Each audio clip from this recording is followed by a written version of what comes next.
All right, everybody, welcome to the Boiler Room. I'm your host. My call sign is Hesher, and I want to thank you for joining us tonight for this June the 16th broadcast of Boiler Room. This is Boiler Room number 466. Welcome to the show. We're broadcasting live at alternatecurrentradio.com, Spreaker.com, Rockfin.com. What up, Rockfin? And YouTube.com. What up, YouTube? Welcome to the broadcast, everybody. All right, I've got the crew hanging out, waiting in the green room, and we've got the regulars and the newbies up in the Discord chat. We have a Discord if you would like to chat with with the legends in there, like Brian Snotty, Creative Accidents, Timmer, Spore. There's a number of those of us that are on the call tonight that are hanging out in there. Rooster's up in there. Great to see everybody. Jolene, what's going on? Hello. Good to see Surreptitoris out there on YouTube. Great to see everybody. Thank you for joining us. We'll try to keep an eye on the chat. If I'm not doing it, someone else likely is. And it's great to be with everybody tonight. Thank you for joining us. I'm going to get right into introductions here. So let's just pop open the larger room here and say hello to the odd man out of the Oddcast. Welcome back to the Boiler Room. How you doing tonight? Hey man, doing great. Good to be back with you on the Boiler Room. Glad to talk with my friends as always, and kind of take a break from being around some normies that I had to be around today. So, and I can actually talk freely, so it's awesome. Yeah, normie decompression time happening right now here in the Boiler Room, everybody. That's Odd Man Out. Make sure you're subscribed to the Oddcast because it is odd and awesome. All right, let's say hello to Ruckus, the man behind the Daily Ruckus, and the man that helps out with so many things over here at Alternate Current Radio. Ruckus, what's up? Welcome back to the show. What is it that people call me sometimes? The doer of all the things, right? That's right. Yeah, exactamundo, and I'm happy to do it, and I'm happy to be here. So thank you so much for having me again. I got my Boiler Room shirt on. I got the Daily Ruckus ones behind me. You know where to find that on the website, folks, if you want your own. But other than that, let's see what we can dig into tonight, shall we? Absolutely, Ruckus. We're going to see what we can get into tonight. Going to be interesting. And yes, good rep on the Smoking Boy with Chicken shirt there. That is one of our most popular Boiler Room designs. It's an OG design, one of the originals. Patrick Henningsen was behind that one. Well, of course, you know, someone behind a camera a very long time ago was behind that one. But Pat was the one that turned me on to that. So it looks great on a t-shirt. Big shout out to Jason out there. Jason, if you're listening, thanks for buying merch and thanks for chipping in on the Shilling for Sanity spring donation drive here at Alternate Current Radio. We appreciate that very, very much. And can't wait to see you repping your Boiler Room gear and your Alternate Current Radio gear. And thanks to anyone else that has kicked in on our Shilling for Sanity spring donation drive. Let's get back into introducing people. Up next, we have the man behind the Soul Purpose podcast. His call sign is MindSpaceArt. MindSpace, welcome back to the Boiler Room. How you doing tonight? Hello, hi. Yes, it's great to be back here on the Boiler Room. Appreciate you having me. I'm doing great. Ready to get into some topics in here. So, just thankful that we can take the time out and speak truthfully, because a world that has the healing salve of truth actually has the chance to get better. So we come here on every day, like on Thursday or whatever, just to make that happen. So, let's continue that healing process. All right. That's right. That's MindSpaceArt right there, everybody. Soul Purpose is the name of his podcast. You can find all things Soul Purpose at alternatecurrentradio.com. And let's shift over to the Boiler Room's resident scientist, one of our OGs. His call sign is Infidel. Pharaoh. Infidel, welcome back to the Boiler Room. How you doing, man? I'm doing fantastic, man. Thank you for having me. I'm glad to be here with you guys. We are very glad to have you, man. And I guess I should say we're also very glad to have you in town. I'm sorry we didn't get you in the studio. We had a Infidel Pharaoh pop in here in town. Miss Spore and I were very lucky to be able to hang out with the Infidel face to face. So yeah, man, that was awesome. It was wonderful to see you, man. It had been too long. Dude, it was great to see you, man. It's been a while. Last time we were hanging out in Austin, right? In the last Boiler Room Gang meetup. That was Yeah. awesome. It was like almost 4 years ago. It was Yeah, 4 years about ago. 4 That years was ago. 2018, man. Yeah, yeah. But it was fantastic to see you and Spore. You guys looked great. Also, I got a Likewise. chance to hang out with Creative Accent next day and had some good barbecue and looked at some Texas guns. So it's good times, good times. Hey, man, it's not a complete trip to Texas if you don't hit up the gun store. So good job. I'm glad you That's were able to hang right. out with Creative Accidents. Big shout out to Creative Accidents. He chipped into the Spring Chillin' for Sanity donation drive too, more than once, I might say. So, and same with Jolene and Timmer, and more people than I can remember off the top of my head. So, if you're one of those people that has chipped in, you're awesome. And if you're one of those people that have chipped in more than once, you're double awesome. So, Creative Accidents, double awesome. Glad to have you with us tonight. All right, that leads me to the one and the only, the very lovely curator of all things WTF on the interwebs. Her call sign is the lovely Spore. Lovely Spore, welcome to the Boiler Room. How you doing tonight? Thank you. I'm good. Happy to be here.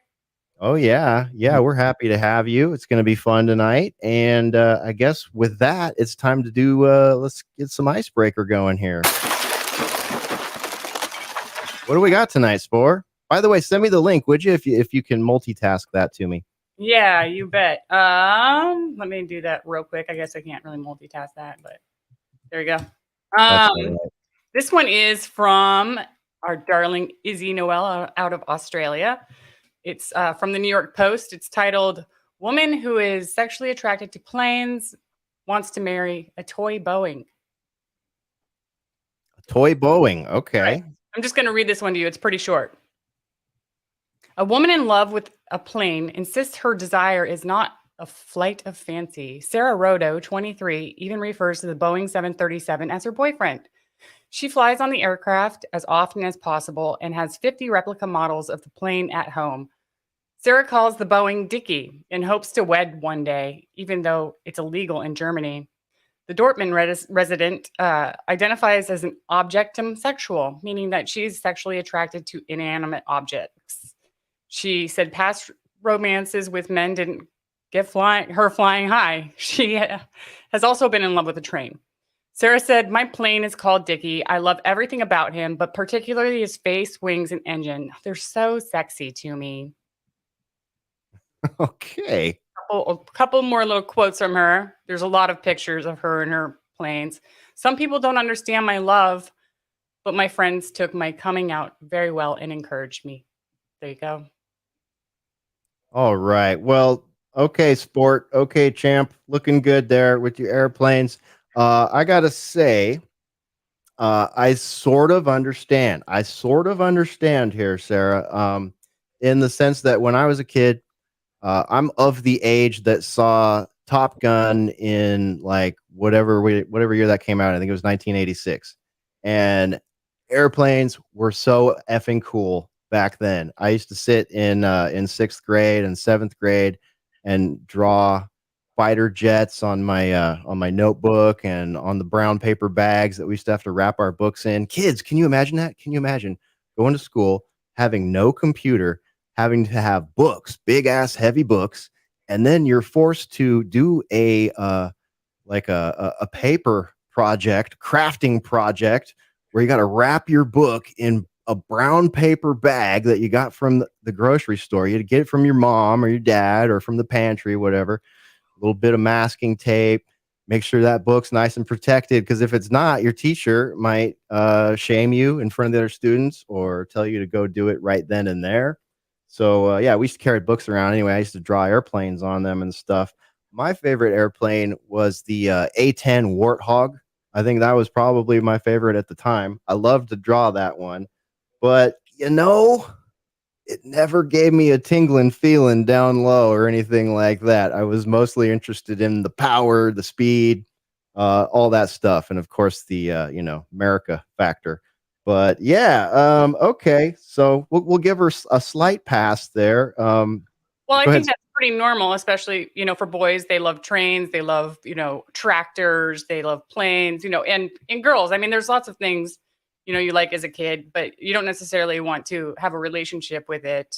That's a little bit different. But this is not the first time we've talked about this. And there's a lot of instances of this objectum sexual syndrome, or not. I guess it's not a syndrome. It's just maybe it's part of that LGBTQIA, the plus part, maybe. Yeah, it's a preference within plus. Maybe plus is just code for preference. You can prefer anything. Yeah, it could be. But we've encountered people or read about people or seen videos about people. One woman was in love with a fence. One woman was in love with a rusty old Ferris wheel. I think Photon or Izzy put one in there. One woman was in love with an Eiffel Tower, and there was another one that this woman was in love with the Golden Gate Bridge, and it's usually women. I'm finding from this, but they feel like they want to marry him, I guess.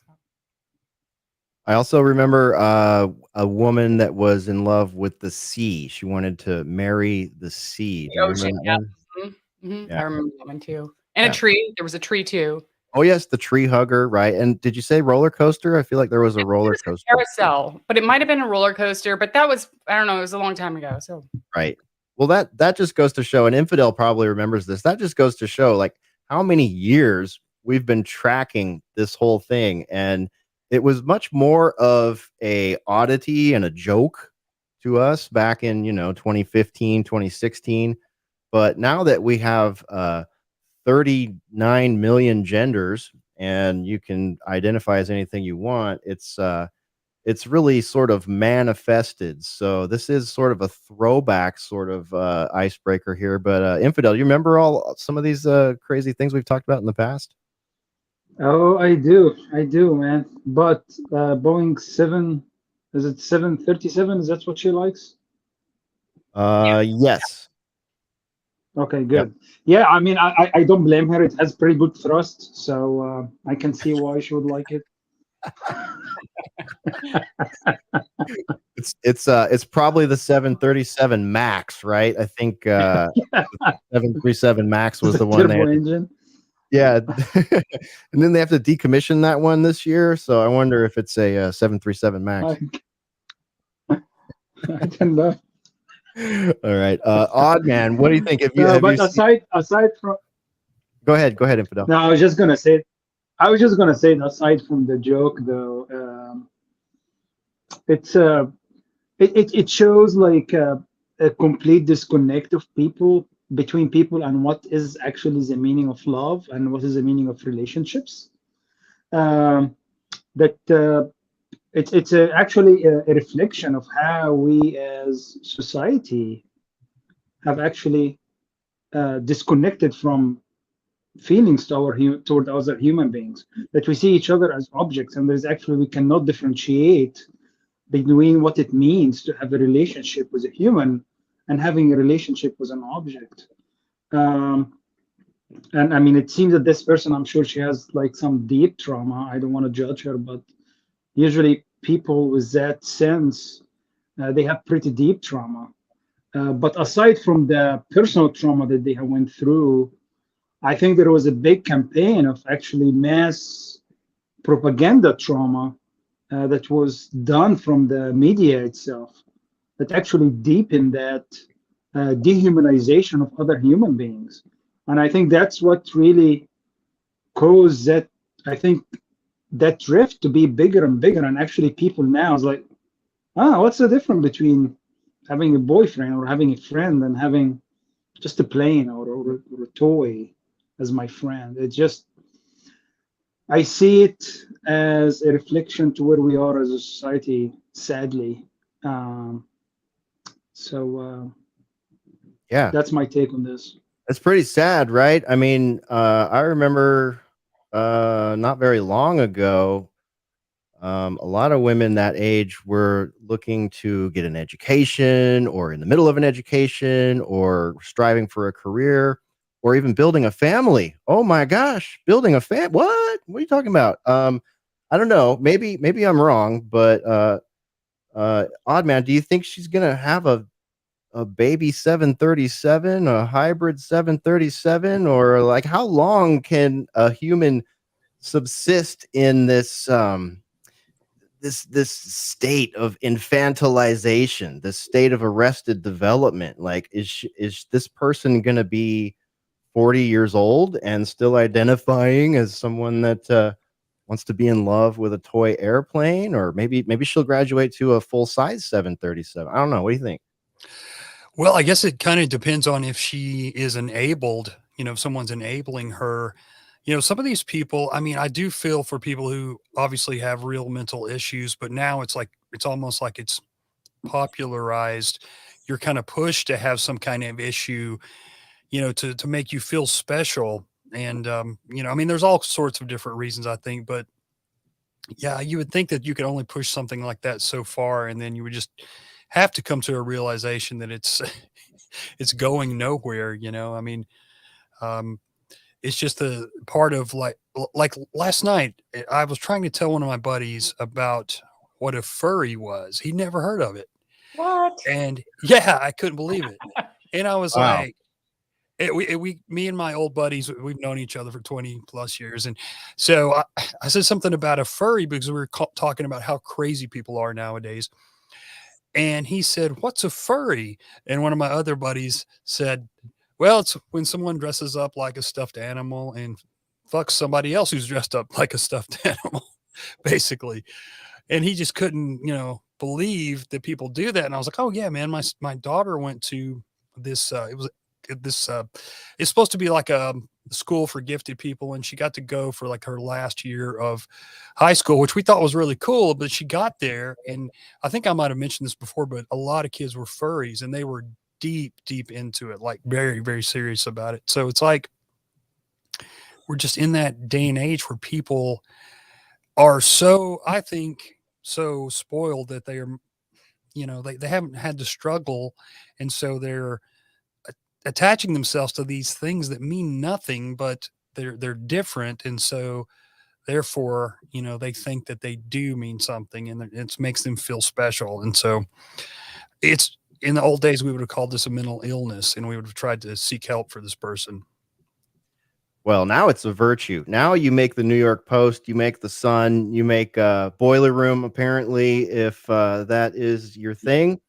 And you got to wonder how much encouragement goes into this. Like, because it used to be and it's not like this has never happened before, right? Like people have had strange, proclivities and kinks and all kind of stuff for forever. But I maintain that before wokeism was the law of the land, or at least, vying to be the law of the land, that those were natural proclivities, or they were the result of some sort of trauma or something like that. And now it's just like you go to this poor girl probably went to public school and was probably convinced. I wouldn't even be surprised if this was something that was fostered by one of those blue-haired teachers or something like that in the public school system.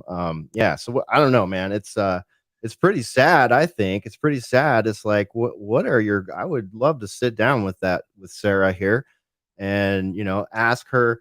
I hope I don't know if what her pronouns are, but I'm just gonna go with Old English here and say her. I'm going to say Zoom. Zoom. There you go.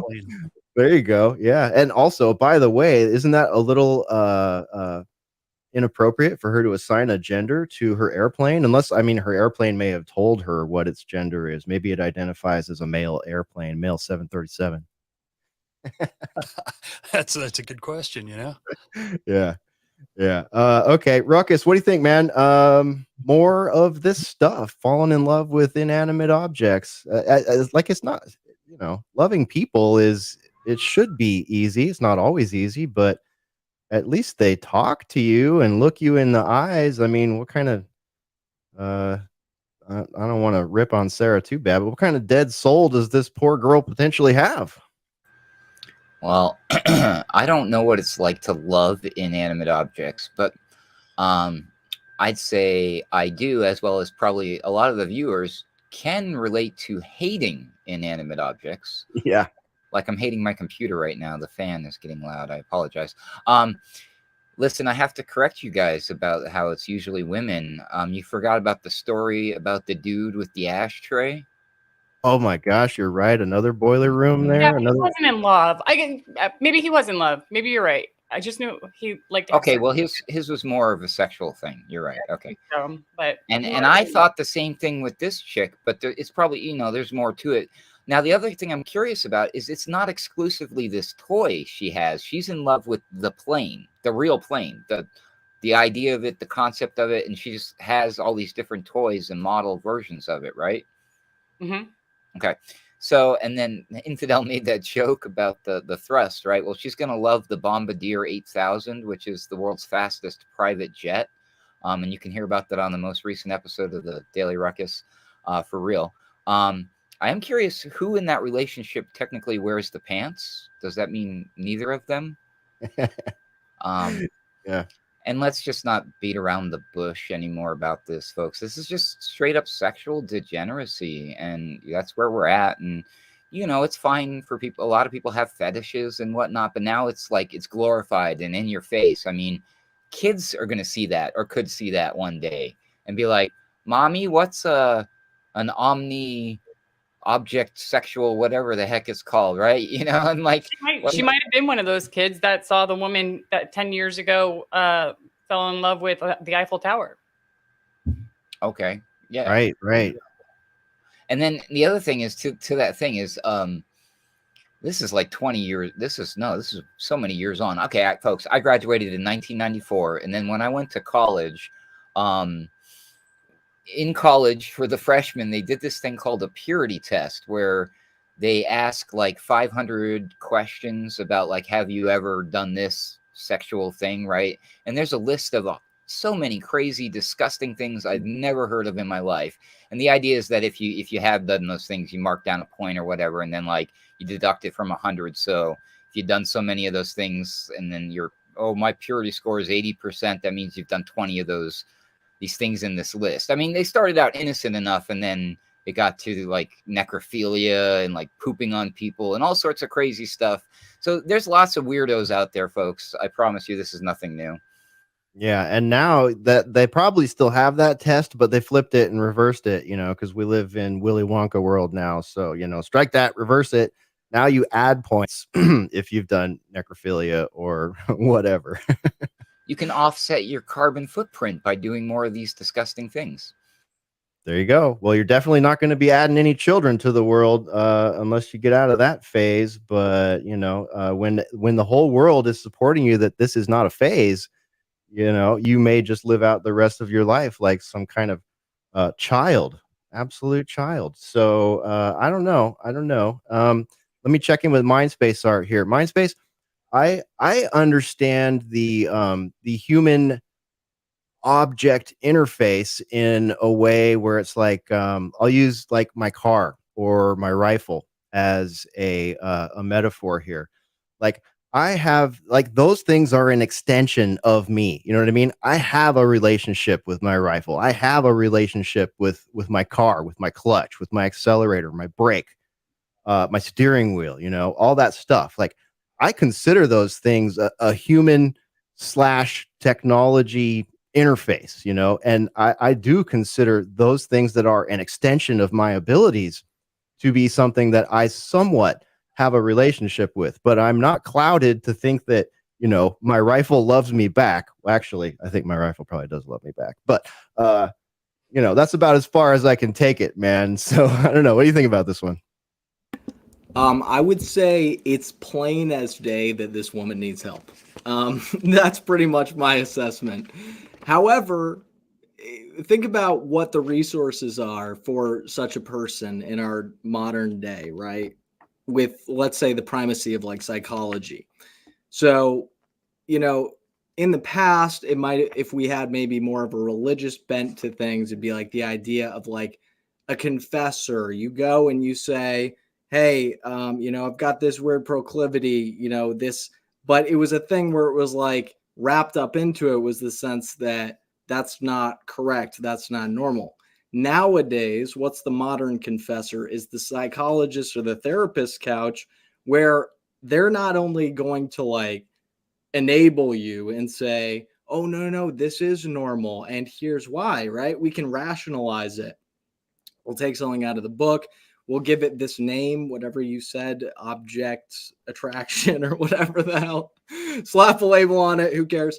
And then at that point, it's normalized and it's okay. And then on top of that, they're going to give the person probably some prescription medication or whatever. So what is such a person's ability, like what is their chances of getting to normalcy, right? If they're surrounded by people, if they're surrounded by a society that is saying that this form of, what is this? A form of narcissism, a form of self-aggrandizement. You're God, you can just make up whatever these attractions are and all this stuff. And if the parents are saying it's okay, and then also, so I'm just saying, like, this is a product of so much of this taking the values out of our society and any sense of normalcy. But I just want to confirm, right? She is from Germany, right? Was that what I heard in the course of the article? Correct. Okay. Okay. So you see, guys, it's a slippery slope. If we start putting boundaries up and saying you can't be attracted to planes, this woman's going to become a Nazi. She's going to become Hitler, So especially it's double there in Germany, where they've been. This is actually something that's bound up into this, right? Because there's a lot of this talk nowadays of saying that authoritarianism or fascism is setting any sort of standard, right? And so that's part of the ideology that's protecting this stuff is the sophistry of saying that if we don't allow people to do this kind of stuff, then it's all going to become authoritarianism, even though it is its own form of authoritarianism. You see the mind trickery that's going on here? Mm-hmm. Yeah, it fits right into the upside down world. And I'm not talking about Stranger Things here. I'm talking about where we actually are here in America, planet Earth. Yeah, this we're gonna keep seeing this. That's the other thing, like Spore pointed out, we've seen this before. We've seen ashtray love, we've seen roller coaster love, we've seen ocean love, we've seen tree love. And yeah, I just feel bad for these people. Yeah, it's really weird, really weird. All right. Big shout out to Foulmouth Veteran on YouTube. Everybody check out Foulmouth Veteran. He's hanging out in the chat tonight. We featured some of his work last week, and we fully support the Foulmouth Veteran, and hopefully we'll get him on the program with us one of these days real soon here. And oh, by the way, quick housekeeping thing. We had 2 episodes of Boiler Room that were locked up in the editing room, and they just went wide today. So the odium of the master narrative came out today on the wider podcast streams, and last week's show, Patterns in the BS, came out today. So if you're a Spreaker listener or iTunes listener or whatever the hell Apple calls it these days, those ones are new on the stream. We got a new daily Ruckus out there on the streams. You can just visit alternatecurrentradio.com for all that stuff, though. Don't worry about all these platforms. Go to alternatecurrentradio.com. You'll find it all, but we are on all the platforms as well. All right. Shout out to Beetle Stitch too. What's going on? M Star, great to see you. Thanks for joining us. Okay. Anyone else want to have anything else they want to throw at this topic before we skid along? Going once, going twice. All right. Okay, let's see here. I want to talk about food shortages. Actually, Foulmouth Veteran, I think it was you. I was watching someone's stream last week. I think it was your 2A stream you did from the truck there. But a comment was made like people aren't going to wake up until they can't feed their families. You know what I mean? Until they're fighting with their neighbors to be able to eat. And that leads me to this next article here. I think DJ B2 dropped this one during the Sunday Wire this last Sunday. So shout out to DJ B2. Also, let me expand this a little bit so it's a little easier to read. Turn on my little box up there. All right. So, American food processing plant fires being set intentionally. We don't know. I don't know the answer to this. But I just want to point it out because I don't know if we've really covered this. It's been going on for quite a while this year, and into last year, apparently. Have you heard about all the farms, distribution centers, and food plants that have been mysteriously burned down or destroyed? The government is not predicting a food shortage. They are creating it. Open your eyes. There are way too many incidents in the past year for it to be a coincidence. And then look at this list. I'm not even going to read all this to you. Our audio listeners would probably get bored, but for those of you watching the stream here, I'll just scroll down real quickly here. Wait, I can't do it real quickly because how many are there? 96. We're up to 96 noted in this particular article here. So I just kind of want to go around the room and see what everybody thinks about this topic because I don't know if we've actually hit it with the full boiler room treatment. So Ruckus, have you been noticing this? What do you make of this? It's only 96 instances. There's nothing to worry about or investigate until it's at least 196. I mean, what the heck? I had no idea it was that. I had heard about some of these, and I honestly, in my head, thought it was like maybe 5, 6. No lie, 96. Yeah. I'm sure there's no problem here. Now, okay, listen, I guess we should. I'm not saying there's any like conspiracy or why they're happening, but the thing is that it's happened to that many of these things, and we depend on this as part of our supply chain and our food. Hello, I think we have Houston. We have a problem here, right? I mean, come on, why isn't the news talking about this? Right. And we knew back in 2020 that this was going to happen. Not that they'd be burning down, but that there would be a natural progression, a decline in shipping, production, you name it. This was very easy to predict in 2020 when everybody was like, oh, let's all mask up and, stay home and destroy our jobs and destroy our schools and destroy our ability to speak to each other and polarize everybody over the Pfizer stuff, the Pfizer junk and the Moderna junk. And here it is. There's correlation between that and COVID. Do you think this is actually one of those mysterious side effects that we didn't learn about until afterwards? I mean, it could be. If you wanted to get conspiratorial, it absolutely could be. It could just be a coincidental side effect. Who knows? I don't know. Maybe their safety standards have gone down since they had to fire everybody that didn't take the jibby jab. I have no idea. All I know is this was going to happen anyways, and this can make it feel to some people like a tipping point, like our supply chain is not only condensed, too small, not big enough, whatever, but that something strange is afoot at the 7-Eleven. Perhaps, Oddman out. I don't know. What do you think? Can you talk me off this ledge? You can make me not feel conspiratorial about this? Well, no. I haven't delved deeply into this, but I did share something the other day. A friend of mine, he posted on Facebook the list of the places that had burned down. And of course, Facebook flagged it and said it was, fake news or whatever they call it. But this just fits in with them trying to put the squeeze on us, just like they're trying to do with gasoline.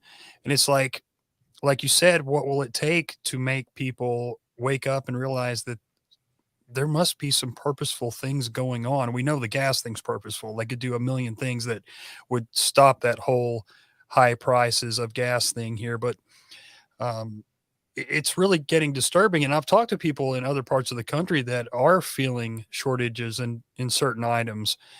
And I think that it may be a worse problem than we know. But I know, like here, like I think that the Walmarts of the world are probably going to still be able to get a lot of things, but I think they're going to take precedence where like these other places are not going to be able to get the things that are in short supply. So it's going to cause problems for people. And I don't know what more that people need to see before they'll start to get worried and start to prepare for these kinds of things. Right? I mean, do we really have to get to the point where people are doing home invasions on their neighbors? If they Yeah. see their neighbor has like buckets of food or something. Who's the televangelist that sells the buckets of food? I'm blanking on his name. Where's Daniel Spalding when I need him? But you know what I'm saying, man? Like that's far too gone. Like we didn't pump the brakes when all of a sudden the federal government shut down the baby formula factories, right? We didn't pump the brakes when Bill Gates bought up all the farmland. We didn't pump the brakes when the government as a whole, the Fortune 100 as a whole, started telling us that we needed to go vegan or we were going to kill the planet. None of that. We didn't pump the brakes ever. We didn't even pump the brakes back in the day when they made the very base of the food pyramid, friggin' grains and rice and stuff, prison food, basically stuff that makes you fat and sedentary, right? Right. It's insane, man. I just don't know what to think of it. I mean, are we going to wait until there's 90 some odd more that are burning down, before people start to realize it? It's crazy. I think Spore's got something to say about it. Yeah. Let's hear from Spore. Thanks, Creative Accidents. Jim Baker. Jim Baker is the man you can buy your buckets of food from. So don't worry. You can eat his soy slop out of the buckets and then crap in the bucket because your water's probably going to be off too. So, all right, let's see what Spore's got for us. Oh, yeah. So I saw Adam Curry talking about food shortages recently, and I've kind of been like diving into it and trying to figure out what's really going on here. I heard about the factories. So I've been watching a lot of videos, and I can't remember exactly who I was watching, but this gentleman had some good points, and I'm not sure that list. I don't know like what the dates are for those factory burnings, but this guy pointed out, and maybe he's wrong, that there have been only 20 this year. And I don't know, I can't remember the date of this video either, but he said there was 200 in the United States last year. So it's kind of a normal thing. But the reality is that there's a complete stop of the grains that are getting, would normally be shipped out of Ukraine because of the war. The farmers are ending up in the military right now, and they're also having like rocket pieces and stuff like that landing on their fields. And there's a complete bottleneck of items where they just can't get out. In addition to that, there's been a huge drought in India, which supplies a lot of grains as well. And due to COVID, they aren't shipping any of their grains out of China. So there is a global food shortage that's going to be happening as far as I can tell. But it's mostly grains as far as I can tell, but it's also going to increase all the other food prices like meats and cheeses and dairy and vegetables and fruits and things like that. And there are going to be, they're like third world countries that depend on these grains, and it can cause a lot of death. So, I mean, factories, and that could be, I don't know, that could be all planned and just add to it. But there's definitely something going on globally as well. All right. Yeah. And I think you mentioned to me after watching that the United States, or maybe we saw that on another video, but the United States is, regardless of all this, right? Regardless of all this stuff that's happening, the United States is still a net exporter of food. So in a worst case scenario here in the United States, does it get worse than it did in the first month of the pandemic, the pandemic, or I don't know. I kind of wonder what that'll look like, especially, I mean, it seems like this makes me feel here. Let me just read a couple of these. Dutch Girl Creamery burns, 294,800 chickens destroyed, over 1 million chickens destroyed here between Iowa, Maryland, Delaware, and Missouri.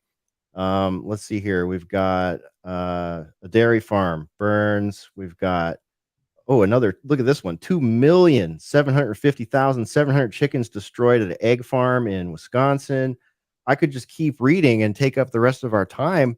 Well, there was also Deborah D in the YouTube chat there mentioned what we were all talking about right before we started the show, and that's that the cows are burning from the heat. And those were, cows bred for beef. Yeah. Yeah, absolutely.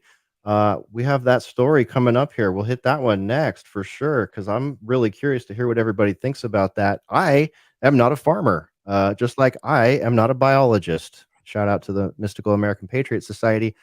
We are not a biologist, so we can't tell you what a woman is.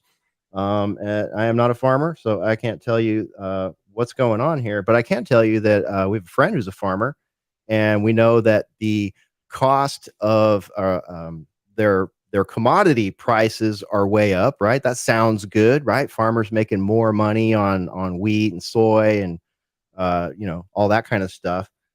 But at the same time, it now costs twice as much to fuel their tractors. Everything costs twice as much. Inflation is going nuts. Gas is through the roof.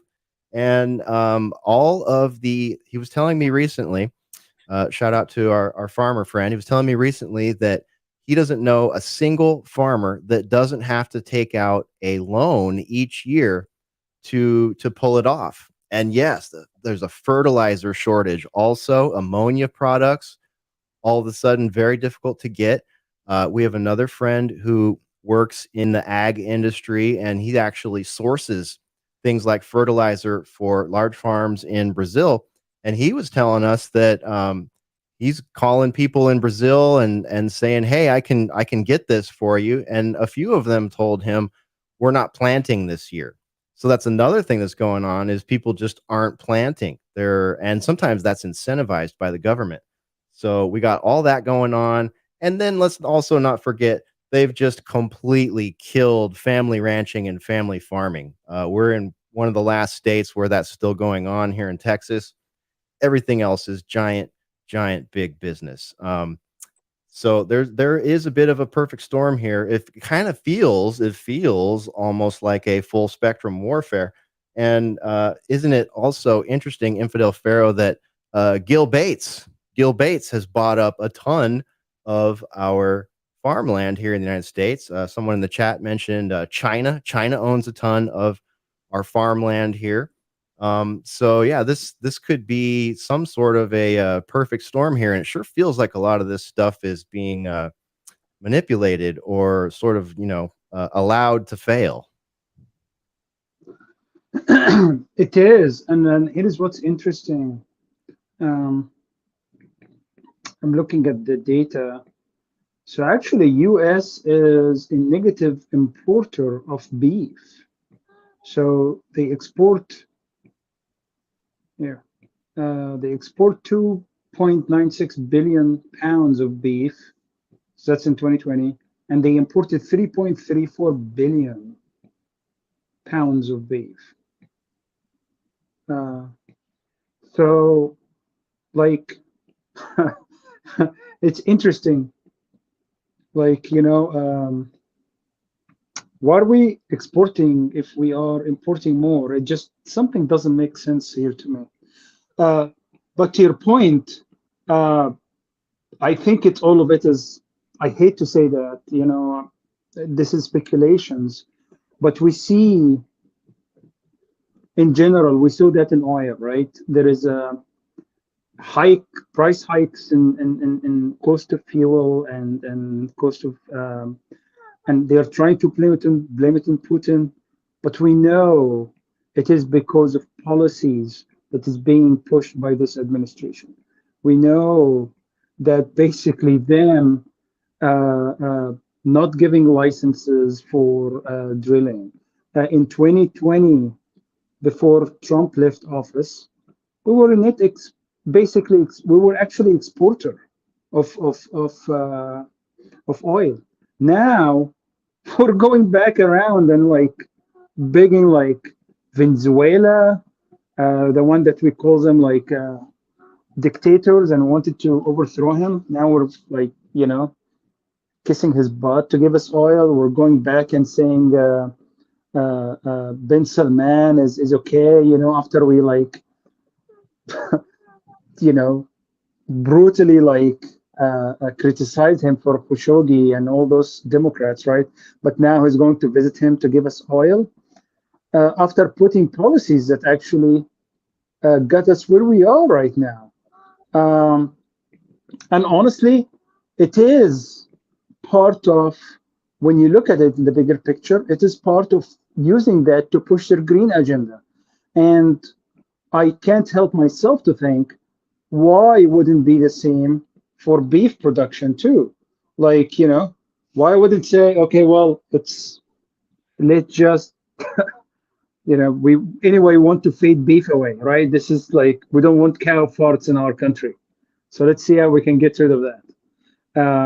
And put whatever policies to buy ranches, right? So this way you can kill ranching. That's one big part of this, is how can you destroy the beef industry, is by killing ranches, and slowly really putting policies that will, reduce that production, and at the same time pushing you for alternative sorts of protein. Uh, is this a speculation? Yes, but if you look at it from a bigger picture, why not? There are some signs that this might be the direction of where this is going. Yeah. I mean, the whole thing with Ukraine, again, very much like the pandemic, there were known side effects to these operations, or situations, if YouTube prefers. And this is definitely one of them. This is definitely one of them. The fuel thing is one of them. It's just it's really amazing to see. And like was pointed out in the chat here, by Deb, food has been used as a weapon many times. And what else has been used as a weapon? Oh, mass migration has been used as a weapon. And what do we have happening right now on its way to our southern border here in Texas? 15,000 South Americans coming up to the border. And does Mexico like that? No, they don't. Does Mexico want them to clump up there in Tijuana and south of Laredo? No, they don't. So what do? They issue them green cards to travel. Where are these people from? They're from all over the place. There's people from Afghanistan. There's Albanians. You can dang well bet there's going to be some Ukrainians coming up over that border. There's Indians. There's Pakistanis. So something has been going on here. And we see all these things. We have historical record of all these things, food as a weapon, medicine as a weapon, sickness as a weapon, mass migration as a weapon. So, forgive us for asking the harder question here. Is any of this planned? And forgive us for asking that question again when we know that Gil Bates, the World Economic Forum, all these councils of ghouls out there, they want us eating kibble. They want us eating bugs. They want us eating our neighbor, apparently. Sorry, kind of hard not to be a little bit conspiratorial about this. We just want to know what's going on. And I don't see a reason why we should have to go into a food deficit over this, but it sure would fit into this green agenda. It sure would fit into the the plant food agenda, or the bug food agenda, all that stuff. I mean, MindSpace, what's your take on this one, man? What do you think? Can you talk me off the ledge of asking the question if there's some sort of conspiratorial aspect to this? Go all the way. I mean, dude, basically, as far as I can tell, I mean, these are all indicators of one common idea, right? Like, think of feudal times, right? The castle is under siege, all right? That's America. And, a lot of the things that we see out there, hey, it's the maneuver is death by 1,000 cuts. So we're just mapping the contours. We're saying there's many forms in which these collapses are taking place. And we should have an eye of suspicion about certain things that just simply don't make sense. Is Maine just organically a Somalian vacation spot? Those kinds of things, right? Or how do these people get here into the country in such masses?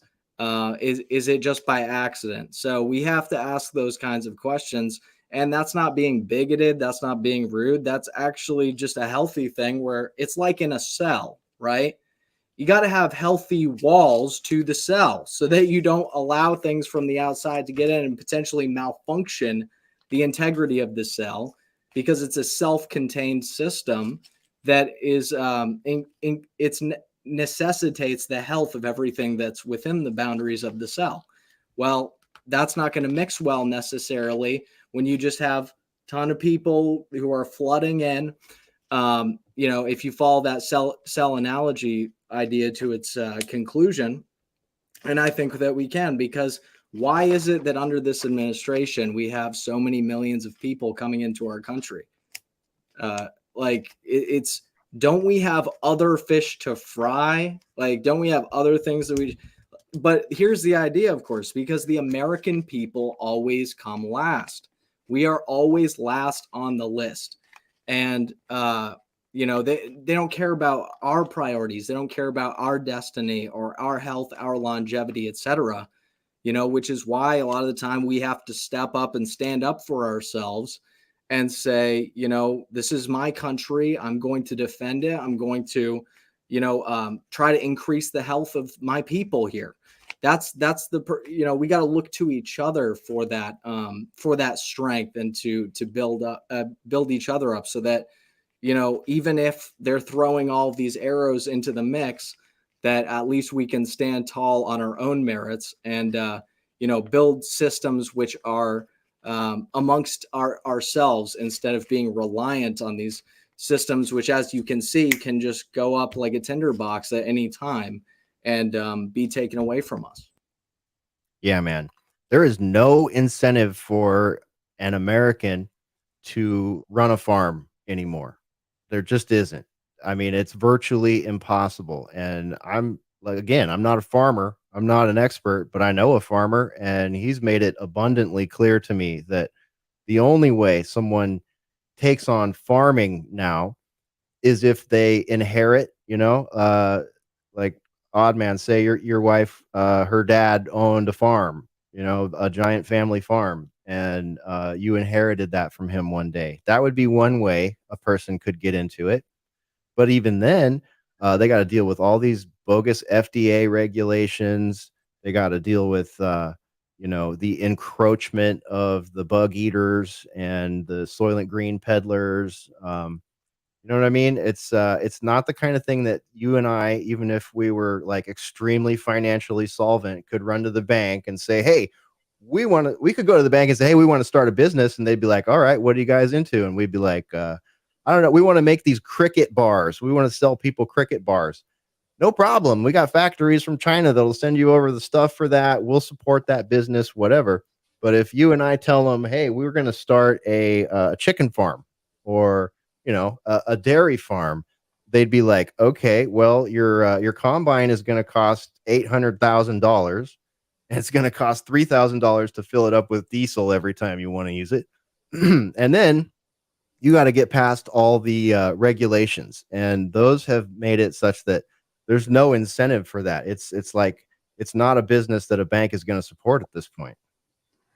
Yeah, it's big farming or nothing, and not only that, but as well as I do, they've been paying farmers for decades not to farm and not to even to kill their own cattle and kill their herd at times. It's insane. And instead of, going ahead and raising the cattle and getting the meat out, you could freeze it, you could do all kinds of things with it, or the crops, same thing. You could go ahead and surely you could find a way to freeze dry it or freeze it or do all these different things.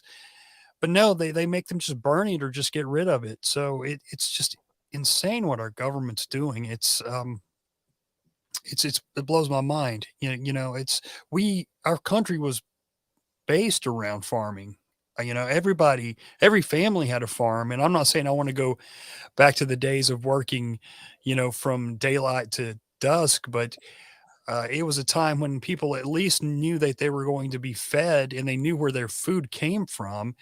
And now, nobody really knows, and if you do want to get organic food, you're going to pay through the nose for it. And it just shouldn't be that way, man. They should be, of all the shit that the money that they give away for, billions to Ukraine and other places, just that we'll never know where it actually even went. And, the dozens and dozens and dozens of things that they do to waste our money. You would think that farming would be one of the main things that would be incentivized in our country, because obviously it feeds everyone, and we all need to eat. But, everything's ass backwards in this country now. Very ass backwards, man. Just think about all the propaganda they've slipped us about Russia, Ukraine, all this other stuff. And I don't have the article up in front of me, so I'm gonna have to paraphrase this. But I read a couple days back that the president of Belarus, right? Belarus is a Russia-friendly country, right? So we're probably supposed to hate them. We're probably supposed to think that somehow they installed Trump, or something like that. But the president of Belarus was actually offering baby formula to the United States. I mean, how based is that? It's like, that the United States tried to oust him not that long ago. They tried to start a color revolution there and failed. And he is still just like, hey, I'll help you guys out. You guys got a baby formula problem? I'll help you out. I don't know the follow-up on it. I'm guessing we didn't take him up on that. I highly doubt it. It's amazing, man. They make us hate these other countries for no reason whatsoever. They give us the enemy. That's your enemy. You got to hate them. And, we never even know who we're really hating at this point. And we may be hating some of the nicest people in the world. So that's pretty awesome that he did that. Yeah, absolutely. All right. I'm going to move on to the next one, unless anyone else want to throw in here before I Yeah, I do. I just want to also point something out, because this is going to come, and they've been eyeing it out. The inheritance tax and the estate tax. This is something that they, floated a few times back in 2021. I know that Democrats are after it, and this will be a killer for passing farms up and through families. This will cause a lot of those people to basically go bankrupt and prevent that passing of land and farm through families. And we need to keep a big eye on that. Yeah, absolutely, Infidel. Great point. There you go. There's the article. If anyone wants to look it up, it's at the Guardian. Belarus. So that is President Lukashenko right there. Offers to help Americans with baby formula. So very interesting. Why does our own government not want to help us with that? I mean, we looked at that one and it was like, what's going on with this? I mean, the shutdown of that plant sounded like it was unjustified. And even if it was, it went on way longer than it needed to. Yeah, and freedom isn't free. Good point. The increase in Fed rate, 0.75%, another $1 billion being sent to Ukraine now. I mean, what are we up to? Is that 5 billion that they'll tell us about that's been sent over there? And that's not the number, because the number starts back in 2014. That's when aid started rushing into that place and money started rushing into that place. And how's that working out? We got some pretty intense weapons of war in the hands of who knows who. We don't really, they say, oh, we're sending it over there for democracy. Really? All right. Let's see how that democracy works out in the long run here. If Ukraine is even still a name on the map a year from now, I don't know. We'll have to wait and see how that goes. All right. Anyone else want to throw it on that before I move to the next one? Yes, I just want to throw one last thought there. This is really what happens when we have ideologues in power. We used to have just corrupt politicians, right? But they cared about, their constituents at some point, or at least to be elected again. But sadly, right now, our government and our offices, our bureaucrats in the government, as well as elected officials, they are just bunch of ideologues. They have agendas they want to push. They don't care about anybody outside of that agenda. All what they see in front of them is agendas. They don't care about the price that we pay as a nation. They don't care about the price that you pay as an American citizen. They don't care about the price that anyone else in the world pay, as long as they see their agenda coming to life. And you see that in EU too. Like you see all those European leaders that are literally destroying their economy by their own hands currently, and they don't care. They just don't care because they are so deep into it, and they're just all of them are just bunch of ideologues, and this is really dangerous. It This is is, really man. dangerous. You know what it leads to? It leads to people caring more about cow farts than they do American human babies. Rooster in the chat says, Klaus Schwab says we're taxed about 1.5 per metric ton of carbon and wants it raised to potentially 300 per metric ton. And what did the World Economic Forum announce just in their last little ghoul council there? They're working on an app. They're working on an app for that so that we can all look at our little Black Mirror devices here and say, "Oh, my carbon footprint went up." How's that work? How's that work, Klaus? Do you got to put a Bluetooth device up your butt to capture all your farts so that how does this actually work? And that ideal log sort of mindset that Infidel Pharaoh was just talking about, yeah, it leads to a society that cares more about cow farts than it does the survival of kids. I don't know. That just does not seem right to me. All right. Okay, here's one I want to get you guys' take on, and the audience too. So if you're in the chat and you've been tracking this story, I want to hear everyone's opinion on this because I'm not a biologist. I'm not a farmer. I'm a Hesher. So let me throw this on the screen for you here. Here we go.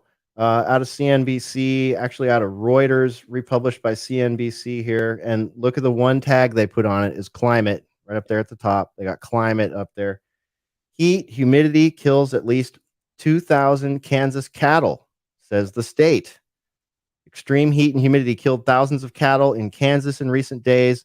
The deaths add pain to the U.S. cattle industry as producers and have reduced herds due to drought and grappled with feed costs that climbed as Russia's invasion of Ukraine tightened global grain supplies. Kansas is the third largest U.S. cattle state behind Texas and Nebraska, with more than 2.4 million cattle in feedlots. So I'm going to read a little bit of this just because I want full context on this because I really want to hear what everyone has to think. Extreme heat and humidity killed thousands of cattle in Kansas in recent days, and sizzling temperatures continue to threaten the livestock. Kansas Department of Health and Environment knew of at least 2,000 cattle deaths due to high temperature and humidity as of Tuesday. Spokesperson Matthew Laura said the toll represents facilities that contacted the agency for helping disposing of carcasses. Okay, so let's see here. What do we have? What is this high heat they're talking about? We've got, it looks like around the South here in the Midwest, we're looking at between 101 on the high end and 96 on the low end. Heat index is a little bit higher. They say heat index there in Charlotte 109. So they say that the cattle began suffering heat stress as temperatures and humidity spiked over the weekend in western Kansas and cooling winds disappeared. The animals could not acclimate to the sudden change. It was essentially a perfect storm, another perfect storm. So I don't know. What am I supposed to make of this, you guys? Is this normal? I've never heard. I mean, the weather's weird. That's a whole nother topic. But is it so extreme that we should be seeing giant numbers of cows dying off because of heat and humidity like that? Does anybody want to take a guess what's going on here? I I just mean, want to say something really interesting. Oh, go ahead. I All right, mean, I don't. MindSpace. Go I for it, would, MindSpace, and I'll switch I over would, to I Infidel. would say that the obvious thing here, which is that this doesn't add up. This doesn't make any sense. And they've used the climate on so many issues where you say, "Oh, the weather did it. The weather is causing the deaths. The weather is causing your standard of living to decline. The weather is the reason why, and it's the weather, the weather, the weather, the weather. Don't look at what the other hand is doing, because there's potentially with all these things, we just have to, keep it in our minds that basic skepticism, that question mark of like, is there something else really going on here? Retaining that eye of suspicion at this point, where everything is. We're in that ordo ab chaos situation. So keep your eyes peeled. But personally, I don't see how the weather is going to be striking down fields and herds of cattle. Yeah, this is my and Spore's 7th or so summer here in Texas, and I got to tell you, you may notice I'm sweating tonight. Our air conditioner is not working. But that's okay. I've gotten acclimated to it. I don't mind being a little bit hot. And like Foul Mouth Veteran said over here, there's it reaches 100 every summer here. So to me, the temperature thing, I don't know. It doesn't really. It's not really. I don't know. I don't feel like it's a great description of it. To be fair, who said that? Let's see. Someone in the other chat said, "Oh, it's Awake Jake. What's up, Awake Jake?" He said, "Cattle deaths are normal in heat waves, but large numbers, perhaps suspect." Okay, so yeah, and Infidel, what do you think, man? I noticed they also mentioned humidity as a factor. Tell us what you think about that. You're from Egypt, right? So you guys have cows and livestock in Egypt. I imagine it gets to be 100 degrees there. I don't know what the humidity is like. Maybe you can cue us into how this might work back home. It does. It's about what, like in summer it gets to 100 plus with about 60% humidity. If you look at Kansas weather, especially those last few weeks, right? It's like what, upper 90s with about 55 to 60% humidity.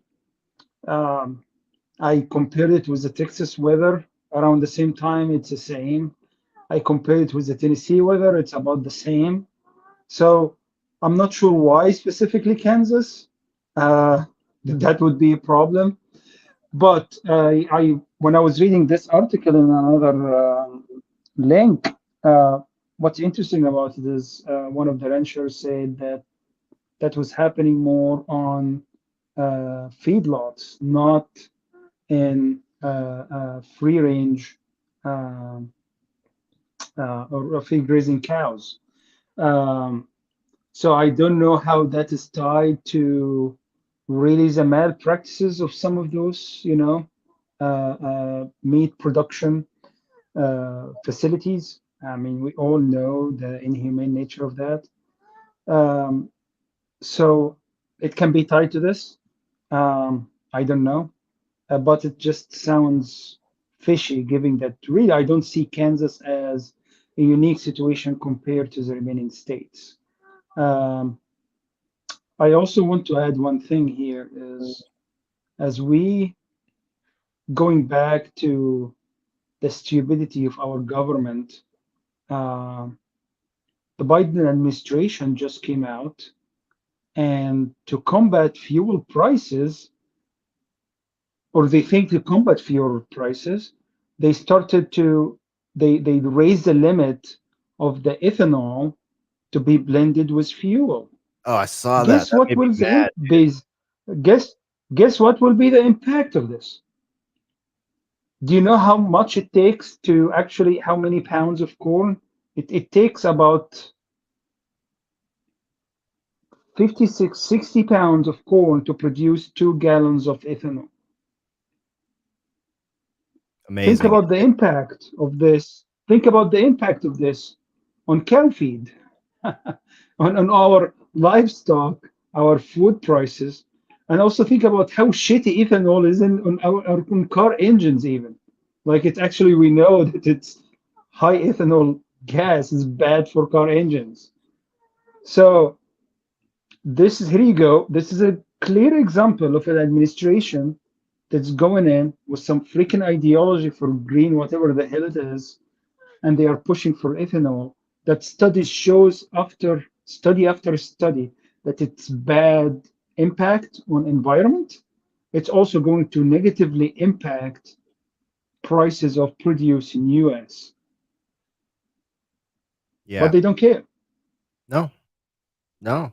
They'll they'll screw up our food supply so that they can green our gas.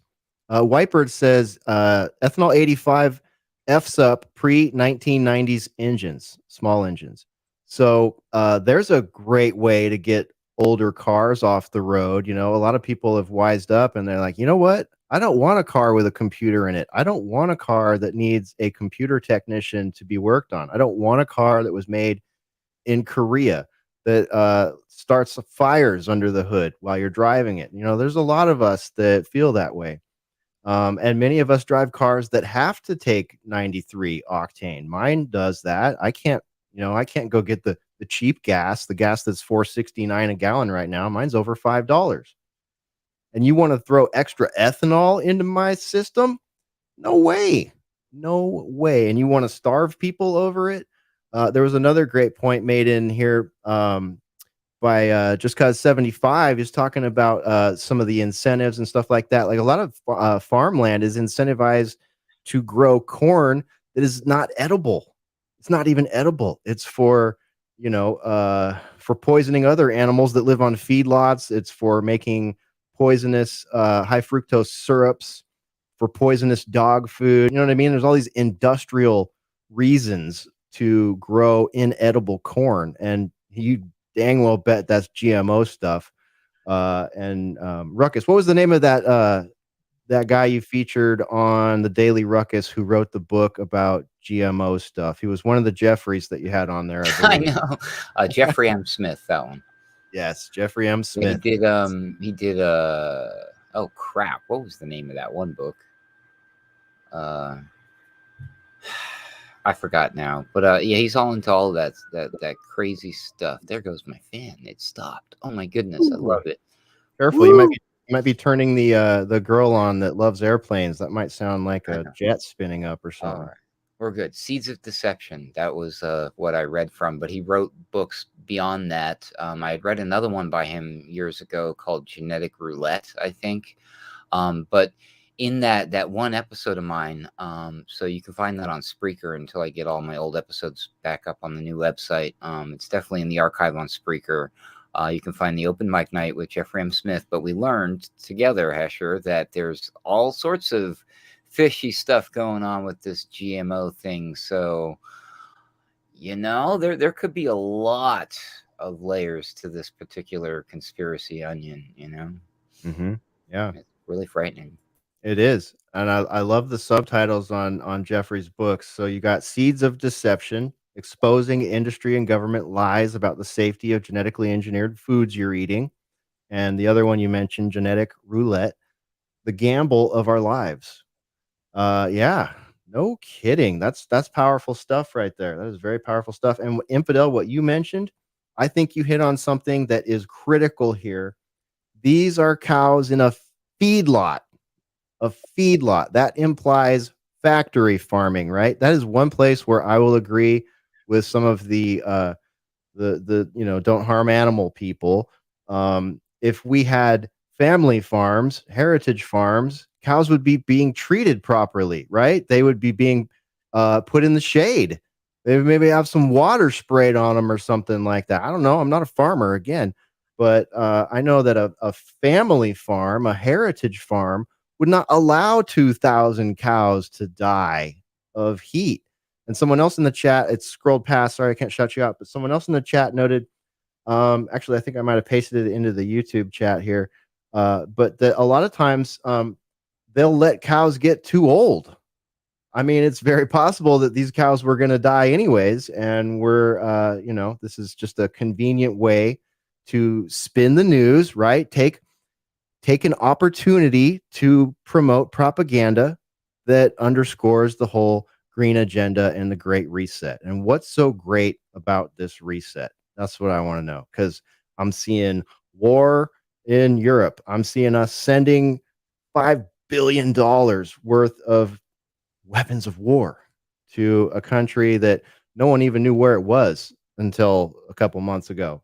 To people, to a mill. I'll put it this way: sending crazy stuff like, javelin missiles and drones, attack drones, stuff like that, switchblade drones, to a country that doesn't even have a singular united military force, right? It's broken into all these little factions, and some of them have highly dangerous and questionable ideologies. So this whole thing looks to me like a great opportunity to create some climate disaster propaganda. I think if whoever wrote this at Reuters was being honest, was a real journalist, they would have taken a look at how old are these cows? How were they treated?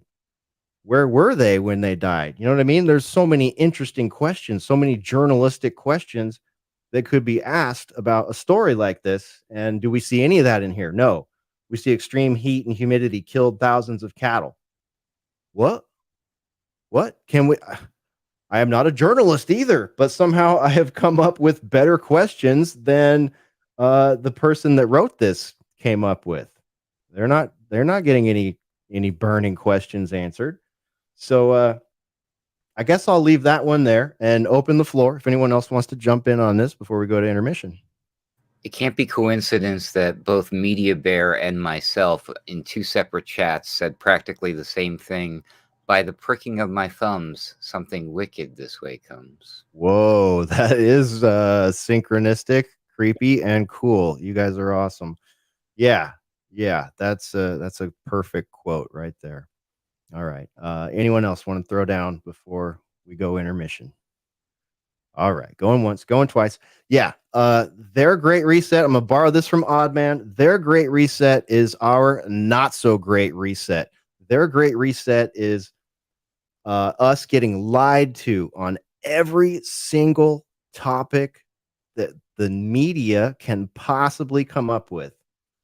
I sat and watched a lot of news today, and it was all so discouraging. It was all so just meant to divide us, depress us, make us think that all their talking points are our worst problems, while we literally can't feed babies, can't afford gas anymore, and inflation going up. I mean, everything is going up. Life is getting extremely austere here in the United States. Quickly, very quickly, quicker by the day. Yeah. All right. Well, I tell you what, everybody, we are going to do an intermission, but don't go anywhere. Don't click out yet. We got a little treat for you here from MindSpaceArt. MindSpace, tell everybody what we're going to play as we go into the intermission here. Yes. So we're going to play a clip from my show, Sole Purpose, from this past week. I took a clip out that was sort of a pointed message based upon a lot of the reflections that I've had up until this moment. Because, in the course of this discussion here, we're discovering a lot of what the issues are and where things are going wrong. And that is something that I like to do as well. I want to know exactly what the coordinates are of the situation that we're in. But I'm also somebody where I'm very forward thinking, and I'm trying to think of solutions and how to correct some of those problems, including, and what Infidel has noted in the past couple of weeks, the psychological dilemmas that our country is in, and how to get to a better state. So this clip here is a little Social Rejects pep rally. So bear with us, folks, and I hope that you enjoy what I've put together here, and so hopefully you get something out of it. All right. Thank you, MindSpaceArt. You're a brilliant video editor and a brilliant content creator. We're so pleased to have you with us. And again, thanks everybody for hanging out in the chat. And the second half of the show tonight is going to be a Rockfin exclusive. It's not, you don't have to be a paid member there or anything. You just switch on over there to watch it. I put the link in the YouTube description for those of you in the YouTube chat. Feel free to switch over there, but don't do it yet. Don't do it yet, because we got MindSpace's video coming up, and then after that, I'm going to cut the stream. Spreaker listeners, you audio listeners, don't worry, it's going to be the same stream for you folks out there. And yeah, I just want to again, if you joined us late, this is the Boiler Room, and we're broadcasting live at our website, alternatecurrentradio.com. We're live at the Alternate Current Radio YouTube channel and on the Boiler Room Rockfin channel. Thank you for joining us, and let's see what MindSpace has put together for us this week.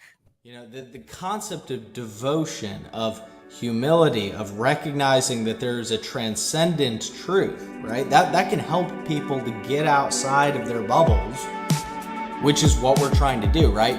Look at society. Society is the mass sum of people all in their little bubbles, and we're keeping this demonic, broken system rolling forward on the basis of everybody living in those bubbles and living their lives like they're washing their hands. Like they're washing their damn hands. That's how people live, because they are enabled to live in those bubbles, right? And all of those channels that I just explained keep them in there.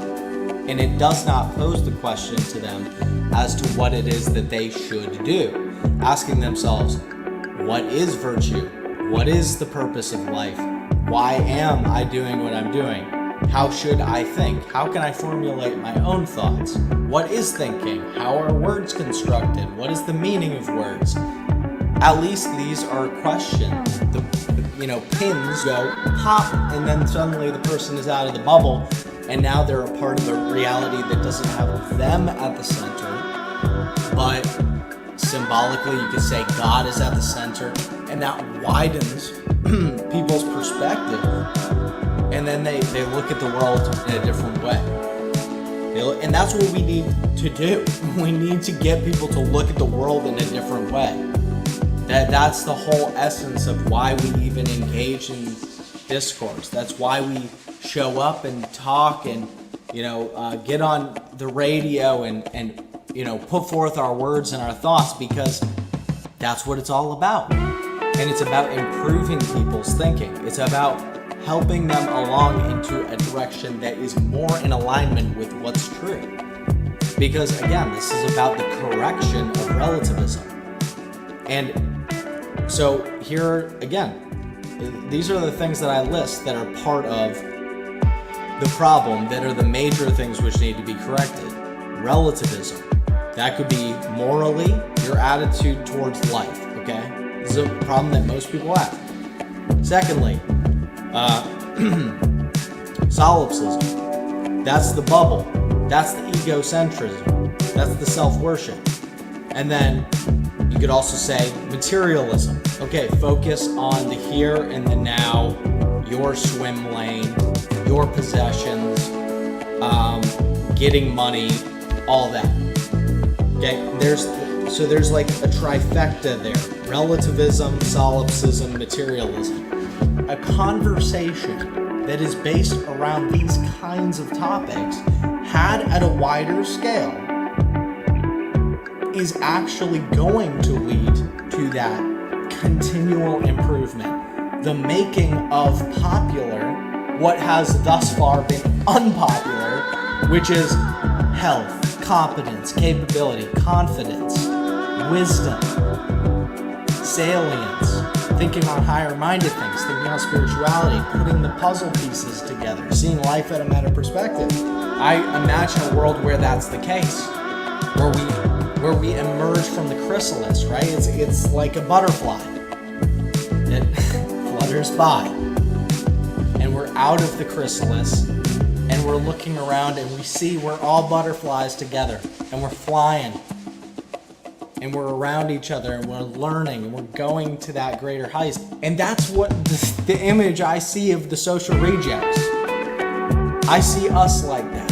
we're going to emerge from that chrysalis with knowledge. We're going to emerge from that chrysalis with competence. We're going to emerge from that chrysalis with a vision for the future. We're going to learn from the mistakes of the past. We're going to carry that wisdom from the past into the future. We're going to make this place better than it is, because it absolutely can be by our efforts. And we're going to be those butterflies.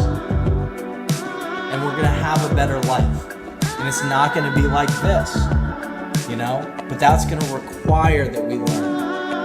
And we can have that world. We can have that world. It's by our efforts. It's by our ingenuity. It's by our will.